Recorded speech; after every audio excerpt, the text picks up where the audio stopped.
Libeskin's Imperial War Museum North in Manchester. A prime example of deconstructivist architecture comprising three fragmented, intersecting curved volumes which symbolize the destruction of war. Deconstructivism is a development of postmodern architecture that began in the late 1980s. It is influenced by the theory of deconstruction, which is a form of semiotic analysis. It is characterized by fragmentation, an interest in manipulating a structure's surface, skin, non-rectilinear shapes which appear to distort and dislocate elements of architecture, such as structure and envelope. The finished visual appearance of buildings that exhibit deconstructivist styles is characterized by unpredictability and controlled chaos. History. Deconstructivism came to public notice with the 1982 Bar de la Villette architectural design competition, especially the entry from Jacques Derrida and Peter Eisenman and Bernard Tschumi's winning entry, the Museum of Modern Art's 1988 Deconstructivist Architecture exhibition in New York, organized by Philip Johnson and Mark Quigley, and the 1989 opening of the Wexner Center for the Arts in Columbus, designed by Peter Eisenman. The New York exhibition featured works by Frank Gehry, Daniel Libeskind, Rem Koolhaas, Peter Eisenman, Zaha Hadid, Coop Himelb, L.O., and Bernard Tschumi. Since the exhibition, some architects associated with deconstructivism have distanced themselves from it. Nonetheless, the term has stuck, and has come to embrace a general trend within contemporary architecture. Misconceptions. Bernard Tschumi stated that calling the work of the architects who exhibited in 1988 and competed for the Par de la Villette movement or a new style was out of context and showed a lack of understanding of their ideas. Tschumi believed that deconstructivism was simply a move against the practice of postmodernism, which he said involved making Doric temple forms out of plywood. Gallery. Jewish Museum, Berlin, Germany. Alpine Deconstructivism in Kitzbühel, Austria, by Christine and Horst Lechner.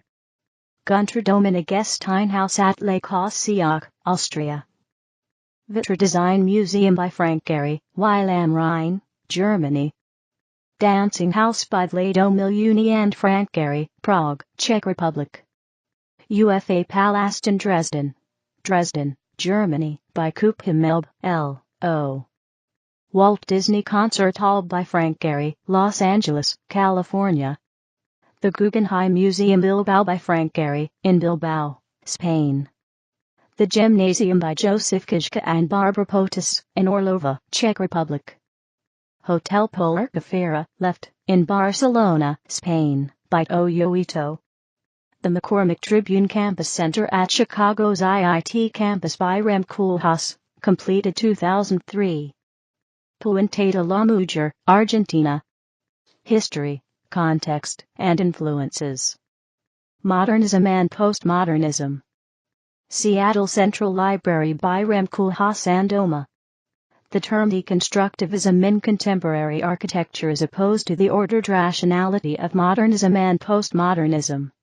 Though postmodernist and nascent deconstructivist architects both published in the journal Oppositions between 1973 and 1984, that journals mark a decisive break between the two movements. Deconstructivism took a confrontational stance to architectural history, wanting to disassemble architecture, while postmodernism returned to embrace the historical references that modernism had shunned. Possibly ironically, deconstructivism rejected the postmodern acceptance of such references, as well as the idea of ornament as an afterthought or decoration. In addition to Oppositions, a defining text for both deconstructivism and postmodernism was Robert Venturi's Complexity and Contradiction in Architecture, 1966. It argues against the purity, clarity, and simplicity of modernism. With its publication, Functionalism and Rationalism, the two main branches of modernism, were overturned as paradigms. The reading of the postmodernist Venturi was that ornament and historical illusion added a richness to architecture that modernism had foregone. Some postmodern architects endeavor to reapply ornament even to economical and minimal buildings, described by Venturi as the decorated shed. Rationalism of design was dismissed, but the functionalism of the building was still somewhat intact. This is close to the thesis of Venturi's next major work, that signs and ornament can be applied to a pragmatic architecture, and instill the philosophic complexities of semiology. The deconstructivist reading of complexity and contradiction is quite different. The basic building was the subject of problematics and intricacies in deconstructivism, with no detachment for ornament. Rather than separating ornament and function, like postmodernists such as Venturi, the functional aspects of buildings were called into question. Geometry was to deconstructivists what ornament was to postmodernists, the subject of complication, and this complication of geometry was in turn applied to the functional, structural, and spatial aspects of deconstructivist buildings. One example of deconstructivist complexity is Frank Gehry's Vitra Design Museum in Weil am Rhein, which takes the typical unadorned white cube of modernist art galleries and deconstructs it, using geometries reminiscent of cubism and abstract expressionism. This subverts the functional aspects of modernist simplicity, while taking modernism, particularly the international style, of which its white stucco skin is reminiscent, as a starting point. Another example of the deconstructivist reading of complexity and contradiction is Peter Eisenman's Wexner Center for the Arts. The Wexner Center takes the archetypal form of the castle, which it then imbues with complexity, in a series of cuts and fragmentations. A three-dimensional grid runs somewhat arbitrarily through the building. The grid, as a reference to modernism, of which it is an accoutrement, collides with the medieval antiquity of a castle. Some of the grid's columns intentionally don't reach the ground, hovering over stairways, creating a sense of neurotic unease, and contradicting the structural purpose of the column. The Wexner Center deconstructs the archetype of the castle, and renders its spaces and structure with conflict and difference. Deconstructivist philosophy. Some deconstructivist architects were influenced by the French philosopher Jacques Derrida. Eisenman was a friend of Derrida, but even so his approach to architectural design was developed long before he became a deconstructivist. For him, deconstructivism should be considered an extension of his interest in radical formalism. Some practitioners of deconstructivism were also influenced by the formal experimentation and geometric imbalances of Russian constructivism. There are additional references in deconstructivism to 20th century movements, the modernism/postmodernism interplay, expressionism, cubism, minimalism, and contemporary art. Deconstructivism attempts to move away from the supposedly constricting rules of modernism, such as form follows function, purity of form, and truth to materials. The main channel from deconstructivist philosophy to architectural theory was through the philosopher Jacques Derrida's influence with Peter Eisenman. Eisenman drew some philosophical bases from the literary movement Deconstruction, and collaborated directly with Derrida on projects including an entry for the Par de la Ville competition, documented in Cho-Rael works. Both Derrida and Eisenman, as well as Daniel Libeskind, were concerned with the metaphysics of presence, and this is the main subject of deconstructivist philosophy and architecture theory. The presupposition is that architecture is a language capable of communicating meaning and of receiving treatments by methods of linguistic philosophy. The dialectic of presence and absence, or solid and void, occurs in much of Eisenman's projects, both built and unbuilt. Both Derrida and Eisenman believe that the locus, or place of presence, is architecture, and the same dialectic of presence and absence is found in construction and deconstructivism. According to Derrida, readings of texts are best carried out when working with classical narrative structures. Any architectural deconstructivism requires the existence of a particular archetypal construction, a strongly established conventional expectation, to play flexibly against. The design of Frank Gehry's own Santa Monica residence from 1978 has been cited as a prototypical deconstructivist building. His starting point was a prototypical suburban house embodied with a typical set of intended social meanings. Gehry altered its massing, spatial envelopes, planes, and other expectations in a playful subversion, an act of deconstruction. In addition to Derrida's concepts of the metaphysics of presence and deconstructivism, his notions of trace and erasure, embodied in his philosophy of writing and art writing, found their way into deconstructivist memorials. Daniel Libeskind envisioned many of his early projects as a form of writing or discourse on writing, and often works with a form of concrete poetry. He made architectural sculptures out of books, and often quoted the models in texts, openly making his architecture refer to writing. The notions of trace and erasure were taken up by Libeskind in essays, and in his project for the Jewish Museum Berlin. The museum is conceived as a trace of the erasure of the Holocaust, intended to make its subject legible and poignant. Memorials such as Myelin's Vietnam Veterans Memorial and Peter Eisenman's Memorial to the Murdered Jews of Europe are also said to reflect themes of trace and erasure. Constructivism and Russian Futurism. Another major current in deconstructivist architecture takes inspiration from the Russian constructivist and futurist movements of the early 20th century, both in their graphics and in their visionary architecture, little of which was actually constructed. Artists Naum Gabo, L. Lisitsky, Kazimir Malevich, and Alexander Rodchenko have influenced the graphic sense of geometric forms of deconstructivist architects such as Zaha Hadid and Kupimilb, L.O. Both deconstructivism and constructivism have been concerned with the tectonics of making an abstract assemblage. Both were concerned with the radical simplicity of geometric forms as the primary artistic content, expressed in graphics, sculpture, and architecture. The constructivist tendency toward purism, though, is absent in deconstructivism. Form is often deformed when construction is deconstructed. Also lessened, or absent, is the advocacy of socialist and collectivist causes. The primary graphic motifs of constructivism were the rectangular bar and the triangular wedge. Others were the more basic geometries of the square and the circle. In his series Prouds, L. Lisitsky assembled collections of geometries at various angles floating free in space. They evoke basic structural units such as bars of steel or sawn lumber loosely attached, piled, or scattered. They were also often drafted and share aspects with technical drawing and engineering drawing. Similar in composition is the deconstructivist series Micromegas by Daniel Libeskind. The symbolic breakdown of the wall effected by introducing the constructivist motifs of tilted and crossbar sets up a subversion of the walls that define the bar itself. This apparent chaos actually constructs the walls that define the bar. It is the structure.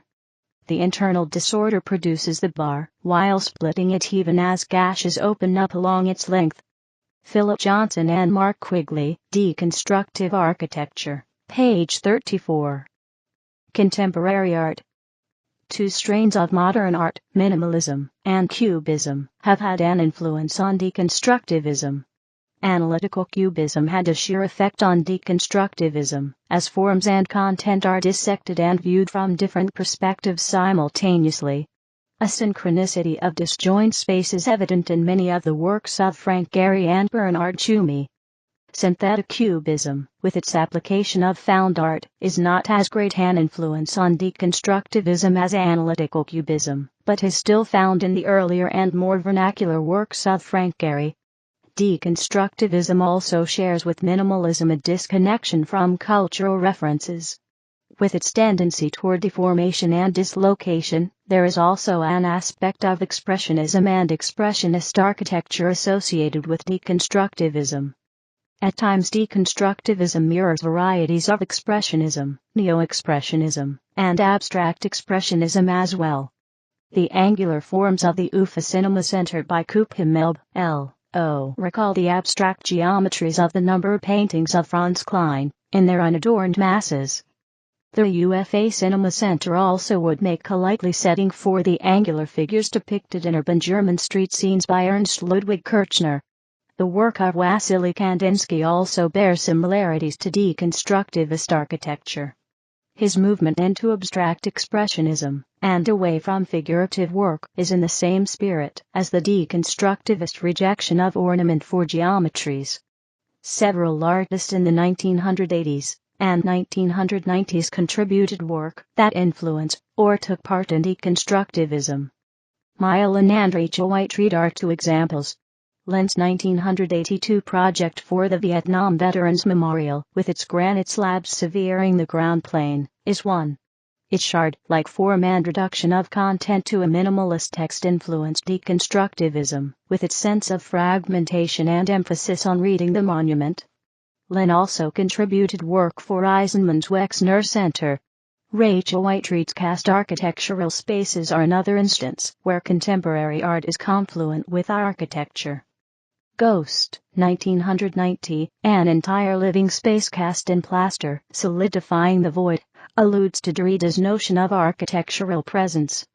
Gordon Matta Clark's building cuts were deconstructed sections of buildings exhibited in art galleries. 1988 MoMA exhibition. Mark Quigley and Philip Johnson curated the 1988 Museum of Modern Art exhibition Deconstructivist Architecture, which crystallized the movement and brought fame and notoriety to its key practitioners. The architects presented at the exhibition were Peter Eisenman, Frank Gehry, Zaha Hadid, Coop Himmelblau, Rem Koolhaas, Daniel Libeskind, and Bernard Tschumi. Mark Quigley wrote the accompanying essay and tried to show a common thread among the various architects, whose work was usually more noted for their differences.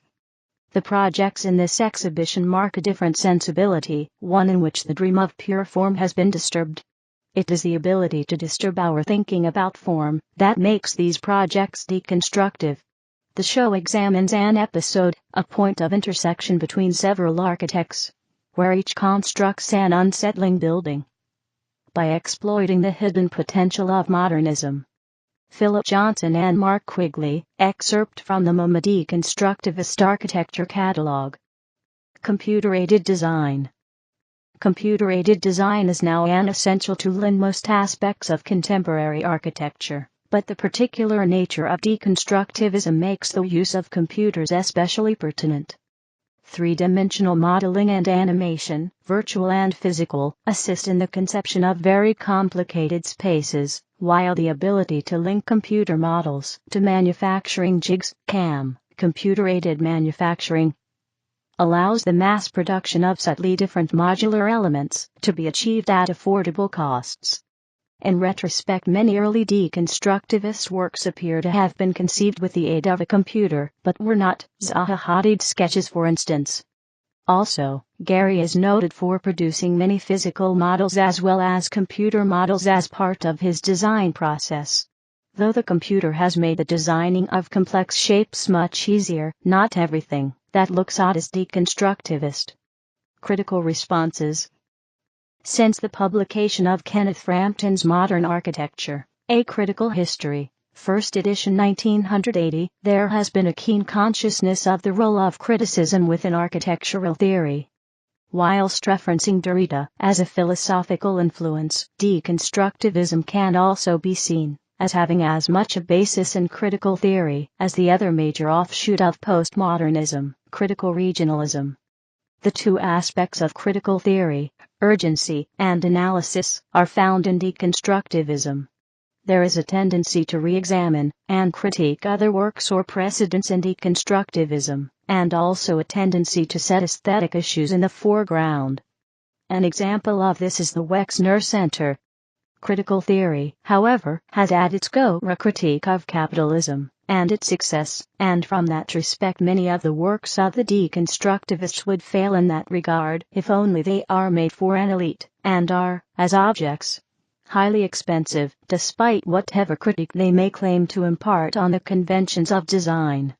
The difference between criticality in deconstructivism and criticality in critical regionalism is that critical regionalism reduces the overall level of complexity involved and maintains a clearer analysis, while attempting to reconcile modernist architecture with local differences. In effect, this leads to a modernist vernacular. Critical regionalism displays a lack of self-criticism and a utopianism of place. Deconstructivism, meanwhile, maintains a level of self-criticism, as well as external criticism, and tends towards maintaining a level of complexity. Some architects identified with the movement, notably Frank Gehry, have actively rejected the classification of their work as deconstructivist. Critics of deconstructivism see it as a purely formal exercise with little social significance.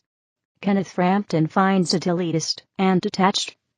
Nikos Salingaros calls deconstructivism a viral expression that invades design thinking in order to build destroyed forms. While curiously similar to both Derrida's and Philip Johnson's descriptions, this is meant as a harsh condemnation of the entire movement. Other criticisms are similar to those of deconstructivist philosophy, that since the act of deconstructivism is not an empirical process, it can result in whatever an architect wishes, and it thus suffers from a lack of consistency. Today there is a sense that the philosophical underpinnings of the beginning of the movement have been lost, and all that is left is the aesthetic of deconstructivism. Other criticisms reject the premise that architecture is a language capable of being the subject of linguistic philosophy, or, if it was a language in the past, critics claim it is no longer. Others question the wisdom and impact on future generations of an architecture that rejects the past and presents no clear values as replacements, and which often pursues strategies that are intentionally aggressive to human senses.